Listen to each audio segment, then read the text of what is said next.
So you just finished barber school, bro. Congratulations to you, right? I know it was a long road, but now what, right? What are we gonna do now? You're trying to figure out what's the next step for you, man, how to make the right decision. What are you gonna do? Let's talk about it. All right, so you just finished barber school. That's a lot of weight off your shoulders, but I always tell my students, man, like you finish with one race, another race begins, right? You finish one challenge, a new challenge begins. And so the next steps, man, the biggest challenge really is finding a shop that is conducive to your growth, right? Finding a shop that you can actually share values with, finding a shop that you can actually share in the vision that they have, that you could get alongside the brand that they've created, right? All these things matter, right? If you want to make sure that you're going to be successful, the shop that you place yourself in is going to mean a lot.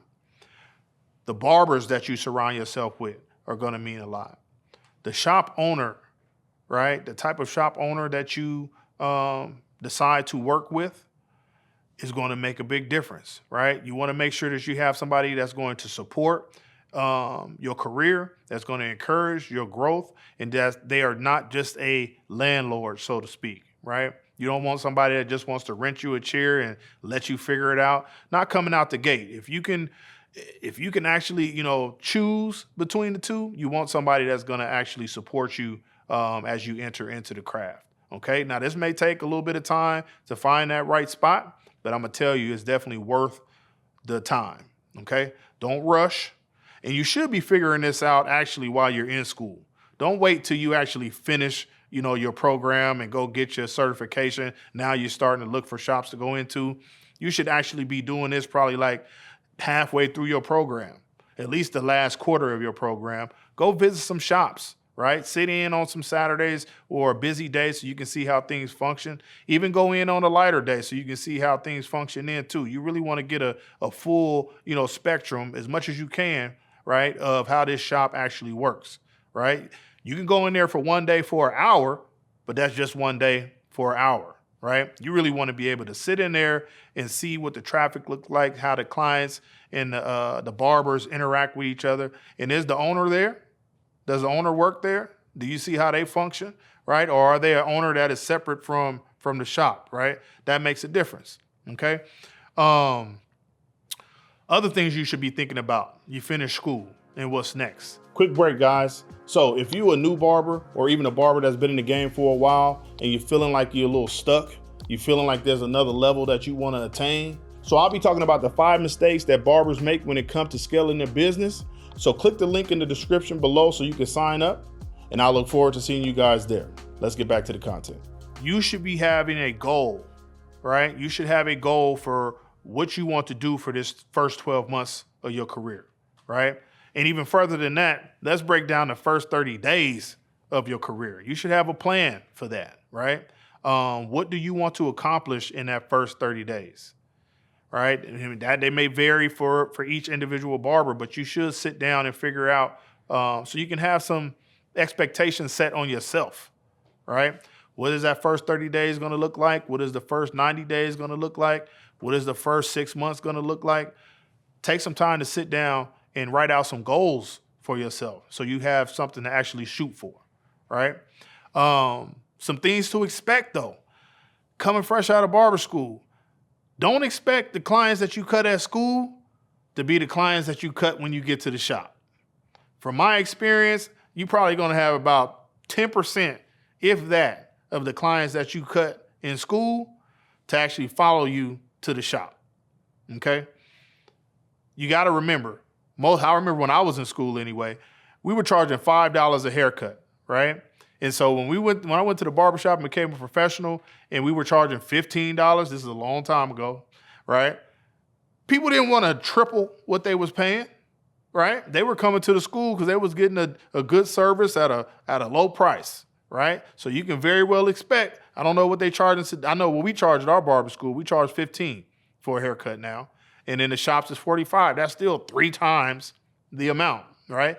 Not everybody's going to want to pay 3 times what they've been paying, for this last year or what have you, or however long they've been going to the school. So don't expect and don't depend on the clients that you've been cutting at school to follow you to the shop, right? That's an expectation that, new barbers have.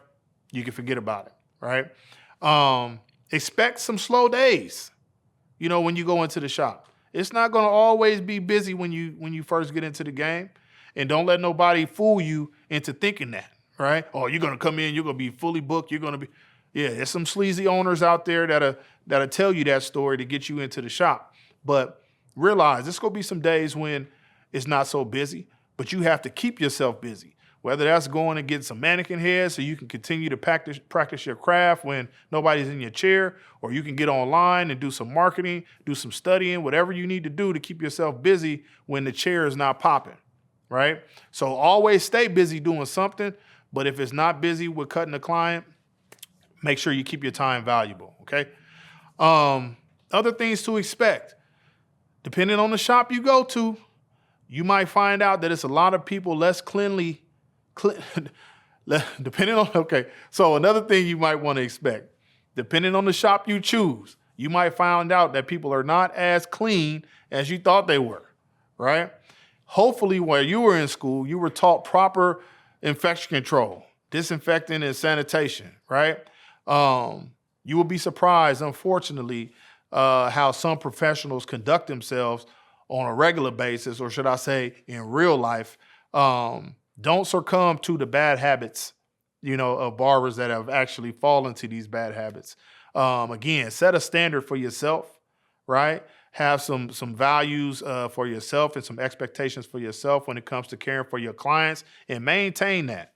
Don't let nobody talk you into doing less than what's necessary. Not the owner, not fellow barbers, not anybody. Okay. But you can expect for things not to be what they seem sometimes. Other things to expect, man. Give yourself grace, I would say. You know what I mean? To grow. Give yourself some patience. It's going to take time. If you happen to go into a shop and it's busy right off the bat, great. But in all honesty, new barbers, it takes time. It takes time. So the more you're at the shop, though, the busier you'll get. The more you market yourself, the busier you'll get. But don't be surprised, man, if you're not, making 10 grand a month out the gate. Okay. Expect growth. Okay. It's going to take some time. But those are a few things, man, that I wanted to share with you. Some things to expect when you are a young barber, new professional, and going into your career, man. Like, it's going to be great. It's going to be fun. Strive to be the best, but it's okay if you're not. All right. Give yourself room for improvement. Be patient with yourself, and greatness will come. All right. So I'm looking forward to you guys growing in the career, man. And yeah, man, go get it. Be great.